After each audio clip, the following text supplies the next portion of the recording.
Well, fall is a great time to get cozied up with a book, and of course, Halloween is an even better excuse to tempt your young readers with a scary or silly suggestion. Here with 8 new Canadian kids titles capturing the spirit of Halloween is, of course, our resident reader, Vicki Vansickle. Hi, Vicki, Winston. welcome back to the show. Thank you. So last time you were here, we spoke about kids' books for summer. That's right. And now we're getting a little spooky. That's right. I love making these segments, but Halloween is my favorite season, so this is one of my favorite segments to do. Yeah. So we're going to start with the youngest kids. We have 3 picture books. The first one here is called Mommy and Me.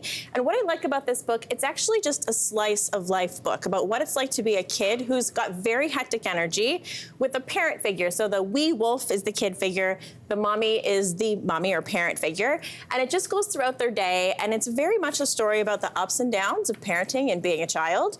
But at the end, they know that they're loved, but all dressed up for Halloween, which is something that I really love. You can see they're very sweet, very fun, but still has that little kind of thrilling element to it. The illustrations are so nice as well. And next up? So the next one is called Broom on the Broom, or Broom for Two, sorry, different Broom book. So Broom for Two has a really fun way of language, and it's really a story about resilience and persistence. So this little witch is preparing for her very first flying test, and it's not going well. She has a broom that's not really behaving, but she has a solution, and it's very much about, nerves and anxiety, but also coming through in the end and persisting, but again, with that Halloween theme, which makes it fun. And the next book has a name that you might recognize, Vicki Vansickle. It's your own name. It is, yes. So Into the Goblin Market is my most recent picture book, and if you ever took English literature, you might recognize the Goblin Market reference. So this is my ode to Goblin Market by Christina Rossetti. But if you haven't read it, it's a reimagining. So it's a story about 2 sisters who live a pretty quiet life, and then the Goblin Market comes to town,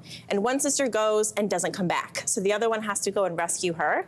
A major difference between my book and the poem is all of the villains, or the goblins in the book, are actually references to fairy tale villains. So if you like fairy tales, it's a fun thing to do with kids is pick out, can you find Snow White's witch, or Pied Piper, or some of those other characters. Awesome. Well, congratulations on that book, and make sure to check to pick that up.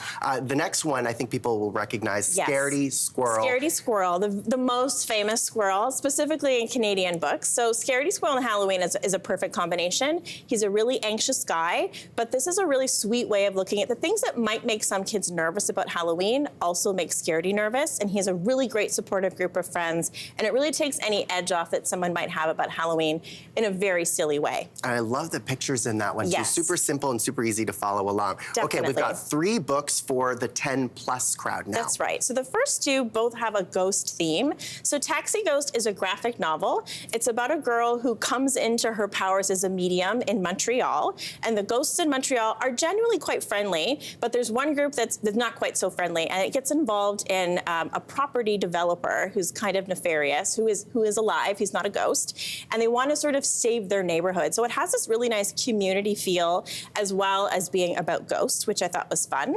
And then Misadventures and Ghost Hunting, this is also about a young medium.